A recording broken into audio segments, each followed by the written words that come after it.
on, guys? It's your boy. Right off the bat, I want to apologize for the audio quality. I know it's a little like echoey and whatnot.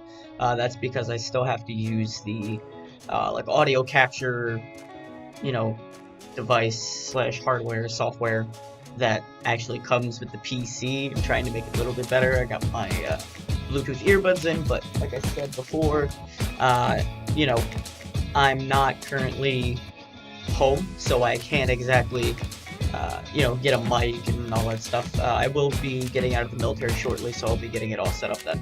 But today what I'm going to be talking to you guys about is emulators. So, have you ever had a case of nostalgia where you really wanted to play a game from Game Boy Advance, Super Nintendo, even Sega Genesis or PS2?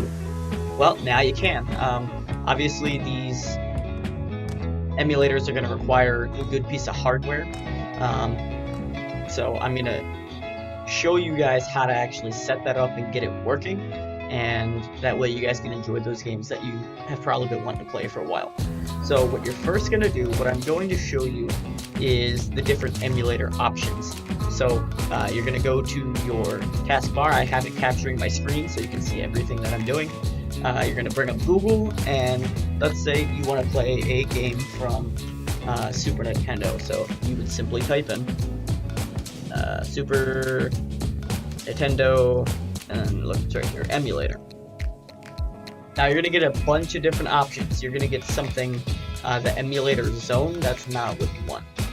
Now this is the one that I personally prefer, SNES 9X. However, you will find a few more emulators. For this particular video, we're going to be using SNES 9X. So you're going to click on that one, and it's going to bring you to the screen. What you're going to do, they're coming over here to downloads. Here we go. Now it's going to have different sites that you can download from. Interesting. So you're going to come to these different sites that you can download from. I personally have always used the Google ones.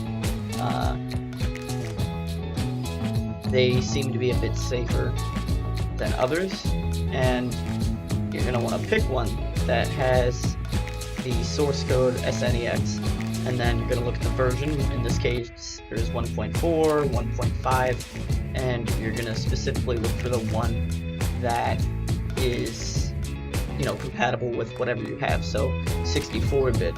So this is the one that I want right here, SNES 9X version. Actually, it looks like they've updated since then. Oh wow, they've updated a lot.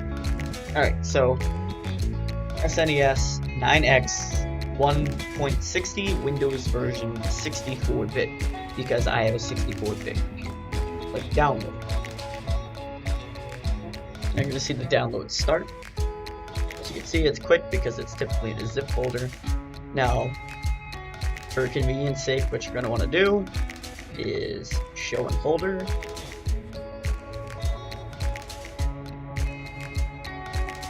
You're going to cut that folder and put it on your desktop. Paste. Alright, we're going to exit out of here.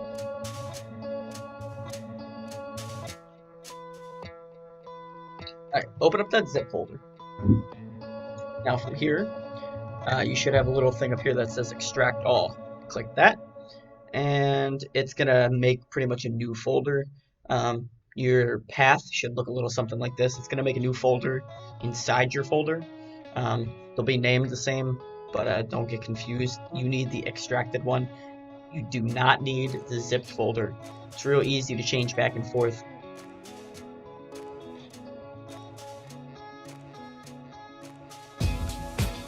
Oh, well, in this case, it actually put it on my desktop. So we can go ahead and delete this so it's not clogging up your PC.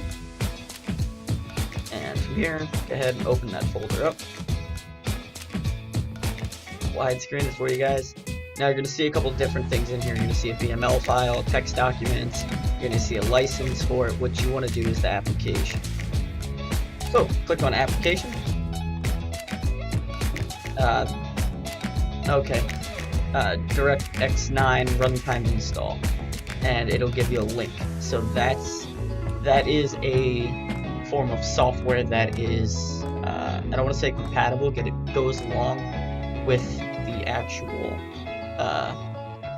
emulator itself. So click on this link. My phone is blowing up right now. Okay, you're gonna come down here, and this is, as you can see, it's actually by Microsoft. It's just the format that this particular,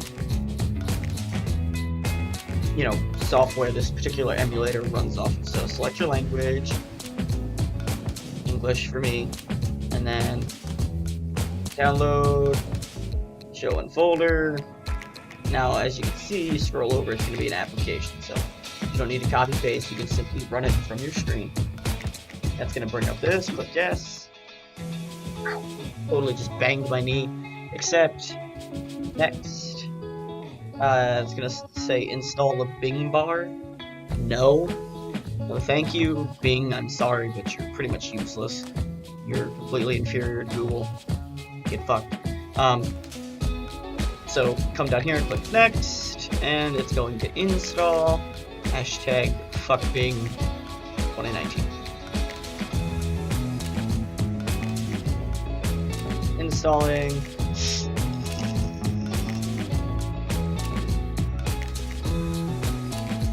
You're gonna let that finish.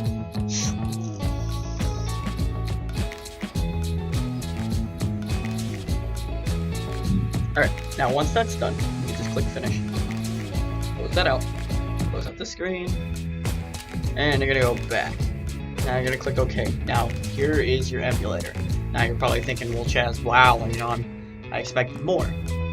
All the emulator does is it mimics the software of whatever system that you're trying to recreate, pretty much.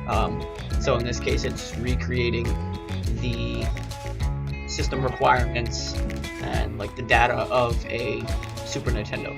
So you're going to see these at the top: file, emulation, input, sound, video.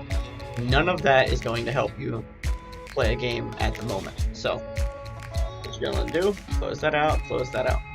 Now, what you can do is you're going to want to go to Google, and you're going to want to type in I don't know what just happened, we're not going to talk about that. Super Nintendo ROMs.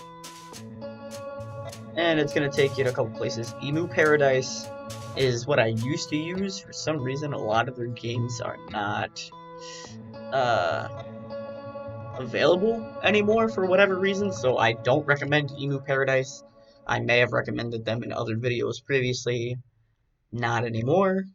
Another, ROMs Mania. That's one that I've personally used that I found worked well. And we're gonna try Super Mario World. Alright, so as you can see, what you specifically need to look for is USA. That'll, show you that it's the, I don't want to say English version, but the version that the United States put out. You're gonna click download. Don't really want your notifications. Sorry. Alright, now show in folder. Show in folder. Listen, bitch. Thanks. And you're gonna copy, and you're gonna wanna paste to the desktop. Now, what I do suggest, I'm not gonna do it, but because I don't really plan on having emulators on my PC. However, what I do suggest for you, if you're watching this and you plan on like, hey, I have a gaming laptop, whatever, I suggest creating a folder called Emulators, and then inside that, have it separated into the different platforms. Unless you only plan on playing one, then I would just have one folder for convenience sake. Okay.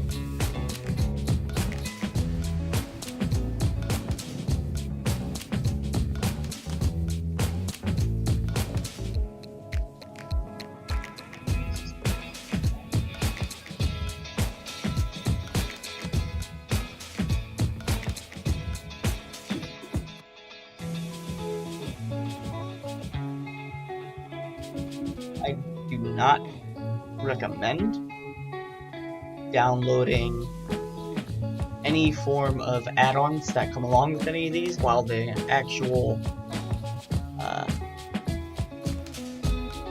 ROM itself is, you know, fine. The add-ons is what will get you. Just don't click any of that. Alright, so you're gonna get a folder that's gonna have it's gonna be a compressed folder. It's gonna say you delete this. I have it open. Oh, whatever. Did I ever close that? Yeah, I did. Alright, open this up.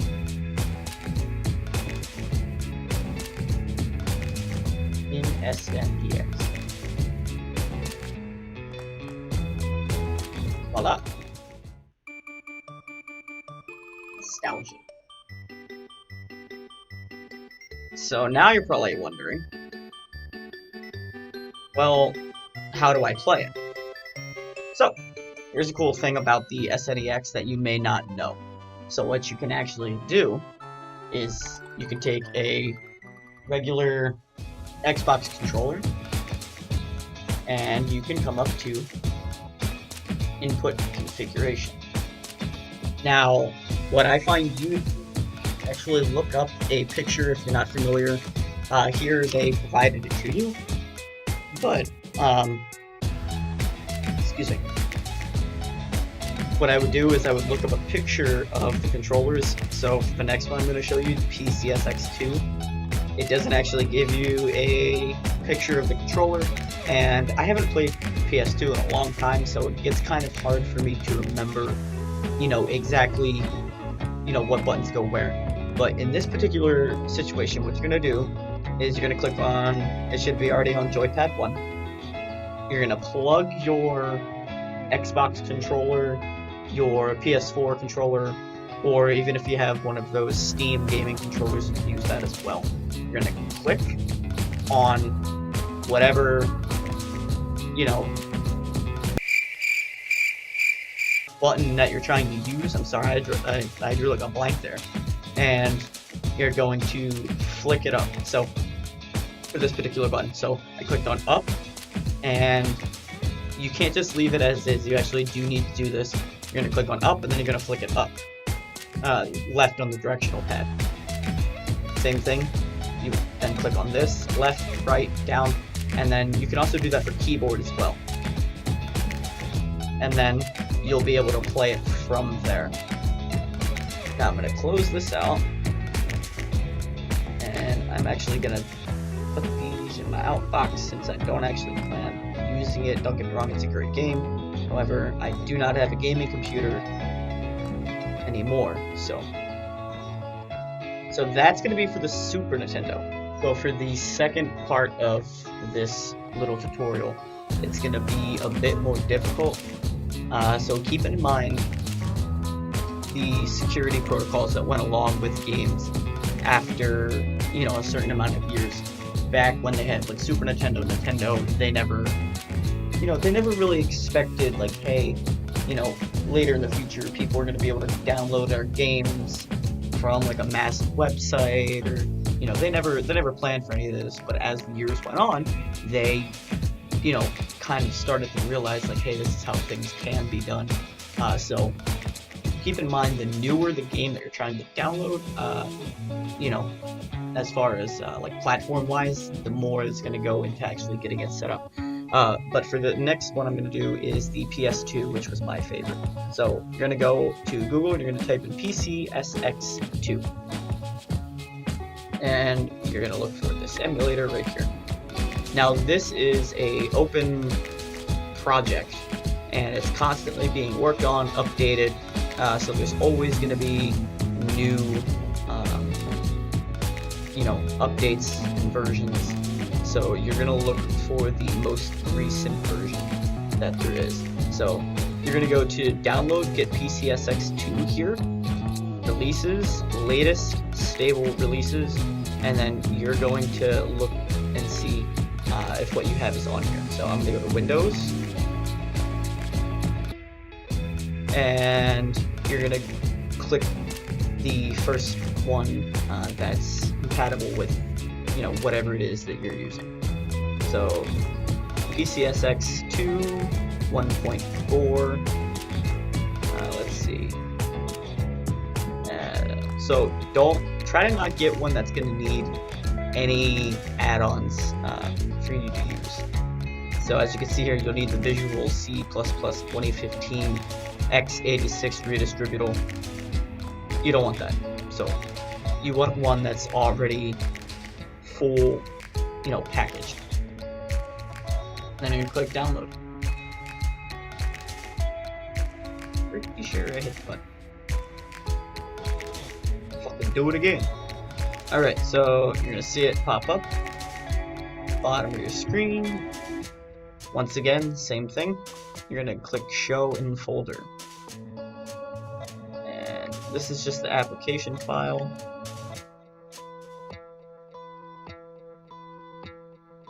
Actually, I can keep that one. And you're gonna run it. You're gonna hit yes.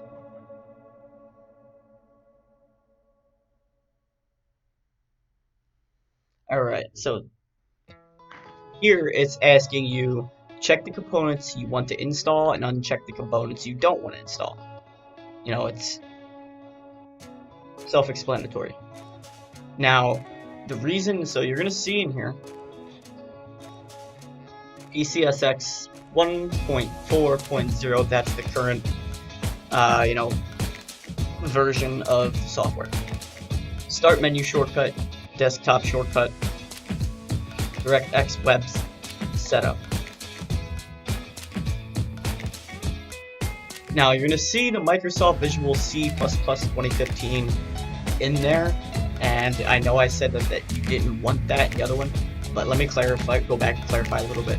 What you don't want is to have to find it from an outside source, because what that could lead to is you downloading something from like a shady website, whereas here PCSX2, you know, it's an open like beta project.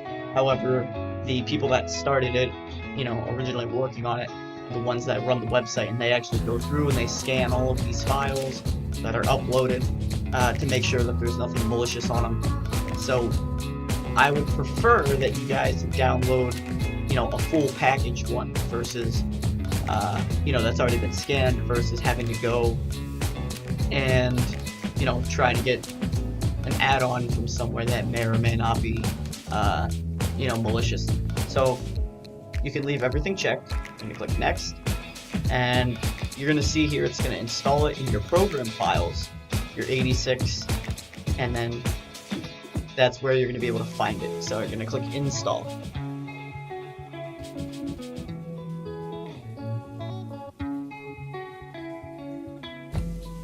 It's gonna complete, and then go ahead and click close.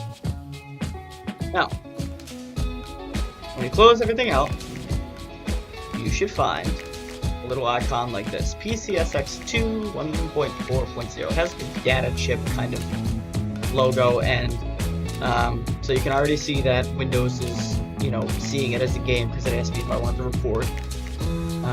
So language selector, you can choose your language. I'm going to put English and apply. Then I'm going to click next. Now it says enumerating available plugins. Those are all the plugins that actually came packaged. Now, what you're looking at here are different drivers. You're going to need those. So don't, you know, I personally suggest leaving the V, don't touch it. Next. Now you're going to see something up here that says select a BIOS ROM. Now, you're probably thinking, what is a BIOS? So remember when I said people, you know, in older, you know, game platforms, they didn't think that people were going to be downloading their games or able to download their games just, you know, whenever they wanted, but security upped the, you know, newer the games got. Well, this is how they did it. So we're gonna look right down here, and it says PCSX2 requires a legal copy of the PS2 BIOS in order to run games. You cannot use a copy obtained from a friend or the internet. You must dump the BIOS from your own PlayStation 2 console. So what it's pretty much saying is you would have to earn those discs, and it would pull the BIOS from it, and then you can put it on here. We're not gonna do that. Fuck that. So what we're gonna do is you're gonna pull up Google. You're gonna go to PS2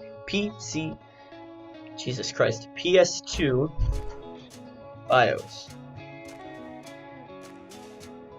You're gonna go back to ROMs Mania. And you're gonna scroll down. And you're gonna click download. Now what this is gonna do is it's gonna give you the different BIOS you need to actually run the games in the emulators. So show in folder.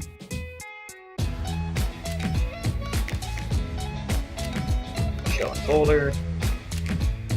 Now it's just cutting and pasting that just out of the way to your desktop just for convenience sake. And then, same as you did with the Super Nintendo, you're going to extract all and extract. And I'm going to close this out. I'm going to delete the zipped up folder.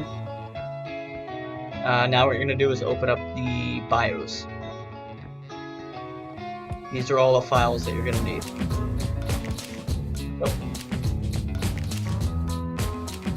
It's looking for them in your it's looking for them in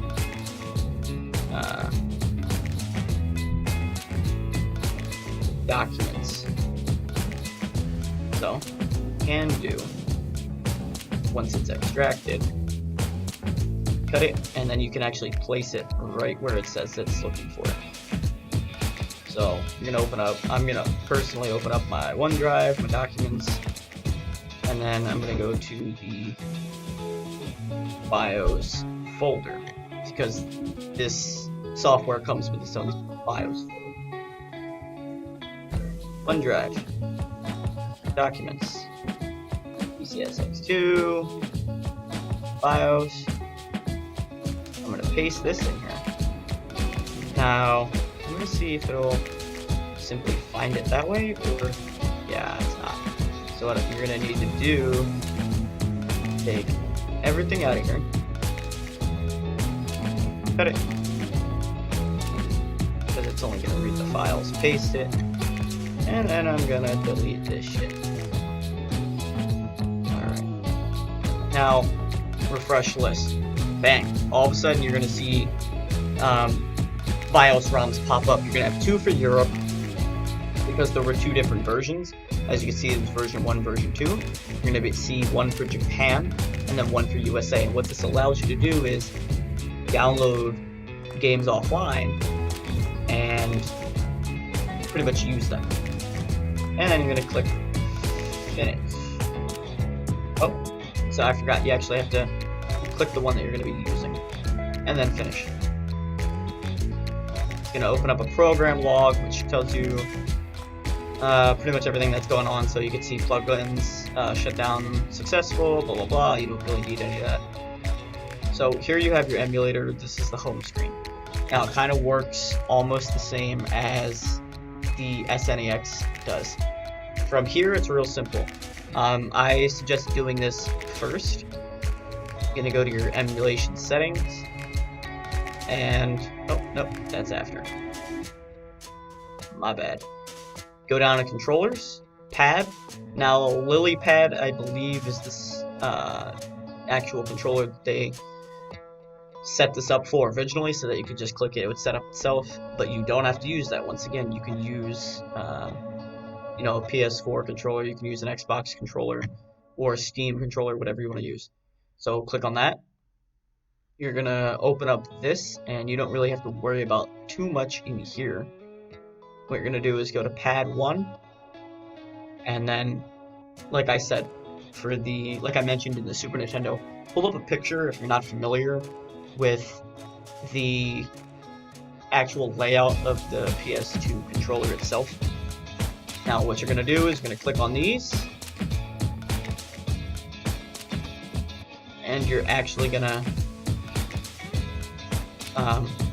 input, same thing as the Super Nintendo.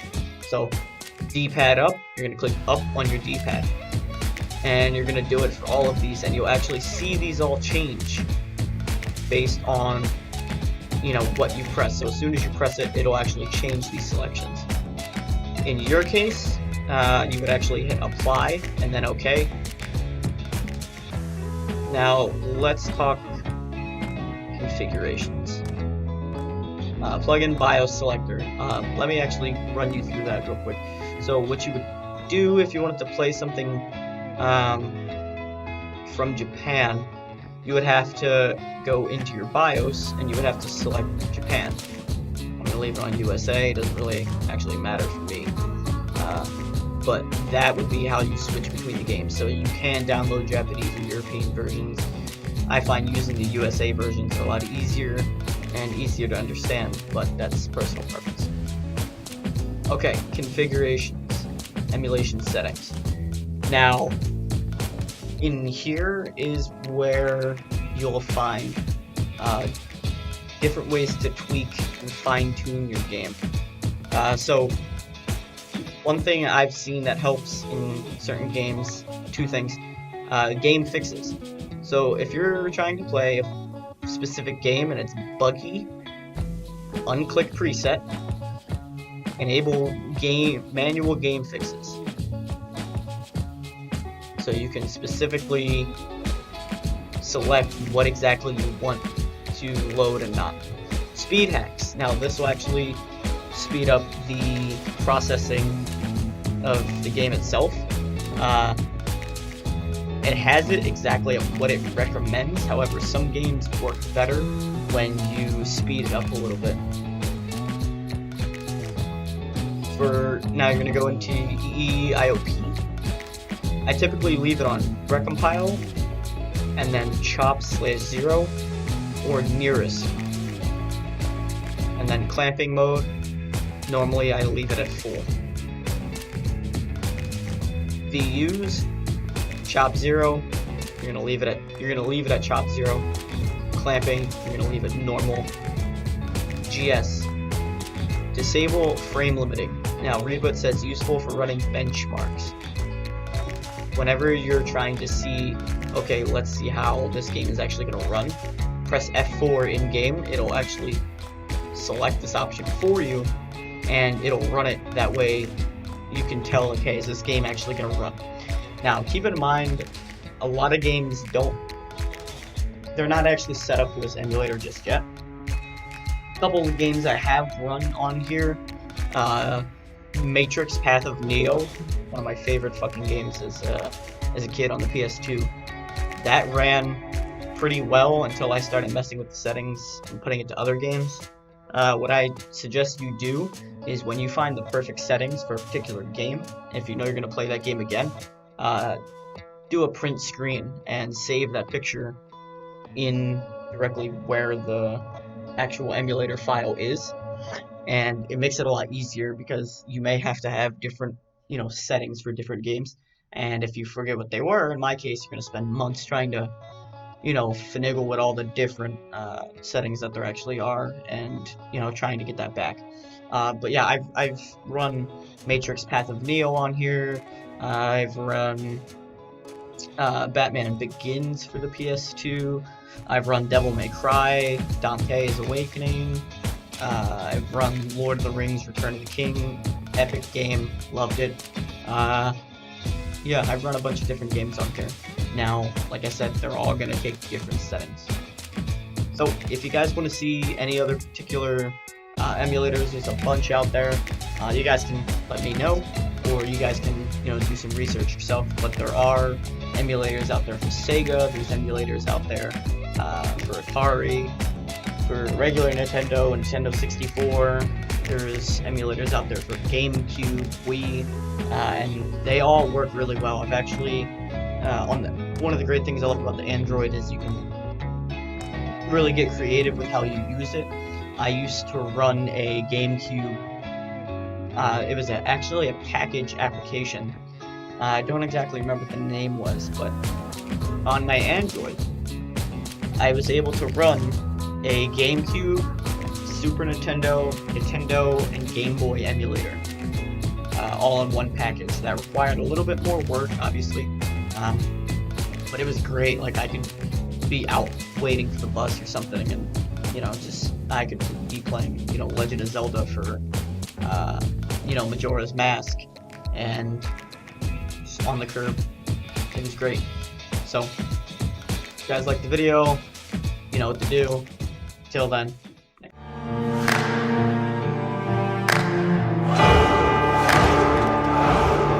Spartans! What is your profession?